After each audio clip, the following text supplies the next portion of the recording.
जाएंगे। आप अभी जहाँ पे खड़े हो, ये पहले सीहाड़ गांव था, नाथ द्वारा इनके आने से बढ़ा।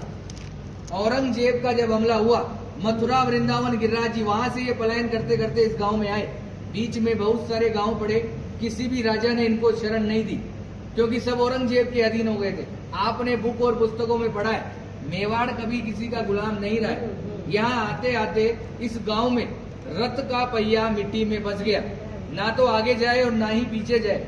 ये है गंगाबाई, जो श्री कृष्ण से रूबरू बात करती थी। पीछे है ब्रिजवासी, ये है पंडित दामोदर जी, और ये मेवाड़ के राजा राज सिंह। यहाँ से 28 किलोमीटर दूर एकलिंग जी महादेव का मंदिर है। ये महादेव से डायरेक्ट बात करते थे, जैसे गंगाबाई श्री कृष्ण से बात करती थी, वैसे ये डायरेक्ट महादेव से बात करते थे। जब इस गांव में रथ का पहिया मिट्टी में फंसा, तो गंगाबाई ने श्री कृष्ण से पूछा, प्रभु क्या लीला है आपकी, ना तो रथ आगे जा रहा है ना पीछे जा रहा है। तो श्री कृष्ण जी का जवाब आया, मैं किसी के कारणवश यहाँ आया हूँ, यहाँ के राजा को बुलाया जाए और मेरे लिए मंदिर का निर्माण किया जाए। गंगाबाई ने ये बात पंडित दामोदर जी को बताई, और पंडित दामोदर जी ने मेवाड़ के राजा राज सिंह को बुलाया और कहा कि हमारे प्रभु पधारे, क्या इनको शरण मिल सकती है।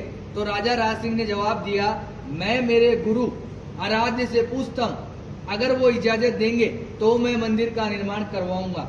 ये महादेव के पास गए और बोला, प्रभु आपके मित्र और सखा पधारे, क्या इनको शरण मिल सकती है।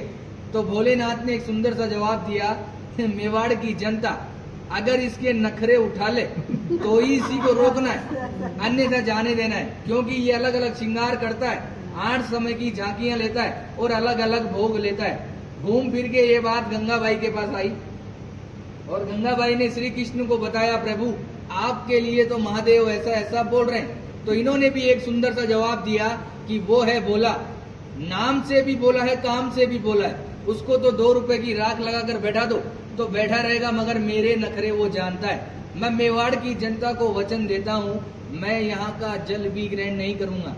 आज भी जल यमुना नदी से आता है, सीधा मंदिर में रखाया जाता है, मंदिर में जो झारी जी भराई जाती है, और उसी जल का जो प्रसाद बनता है वही ठाकुर जी ग्रहण करते हैं। आप लोगों का जो प्रसाद होता है वो बाहर दिखाकर बाहर ही बांट दिया जाता है।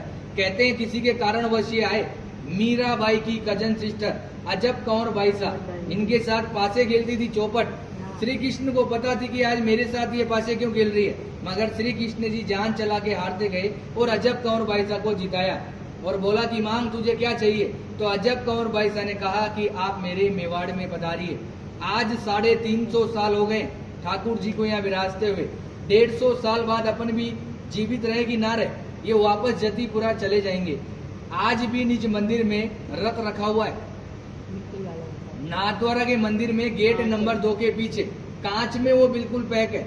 जब सुबह सुबह पुजारी झाड़ू निकालता है तो आज भी यमुना नदी का मिट्टी लगा हुआ रहता है। रोज मंगला से लेकर शयन तक ठाकुर जी यहाँ विराजते हैं। विराजने के बाद 7 साल का बालक है, माँ की याद आती है, जतीपुरा जाते हैं, माँ से मिलते हैं। माँ से मिलने के बाद निधि वन में रास लीलाएं करके मंगला में वापस यहाँ आ जाते हैं। औरंगजेब एक बहाना था, ठाकुर जी को वचन निभाना था। ये जो पूरी लीला रची केवल अजब कंवर बाई साहब के कारण। औरंगजेब को ये वहां भी हरा सकते थे, मगर औरंगजेब इनका मंदिर तोड़ने श्रीनाथ जी के मंदिर में आया।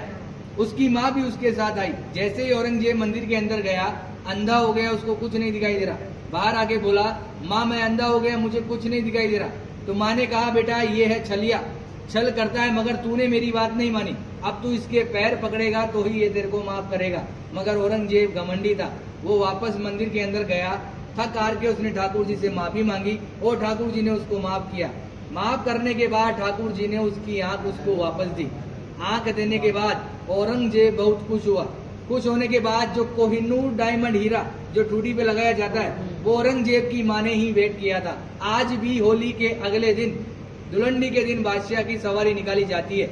उसमें औरंगजेब का पूरा बकायदा आदमी बनाया जाता है। उसको पूरे नाथद्वारा में जुलूस द्वारा निकाला जाता है। निकालने के बाद उसको मंदिर में ले जाया जाता है, और मंदिर में ले जाने के बाद पनिशमेंट के तौर पे मंदिर की सीढ़ियों को दाढ़ी से झाड़ू साफ करता है। ये कहानी रियल है और 150 साल तक होती रहेगी। उसके बाद यहाँ से ठाकुर जी वापस ब्रिज में चले जाएंगे। आपने हमेशा श्रीनाथ जी के दर्शन धक्का मुक्की टल्ला खाकर किए, मैंने भी किए, आपने भी किए। मगर यहाँ मैं आपको 8 दर्शन कराऊंगा, मंगला से लेकर शयन तक। ठाकुर जी क्या खाते हैं, क्या पहनते हैं, वो सब बताया जाएगा। उससे पहले आपको इस कमरे में जाना है। 252 वैष्णव की वार्ताएं शॉर्ट में दे रखी है, वो आपको पढ़नी है। पढ़ने के बाद 10 मिनट का टाइम है, आप आराम से मोबाइल द्वारा फोटो लीजिए, फिर अपन चलेंगे 8 दर्शन में। जय श्री कृष्ण।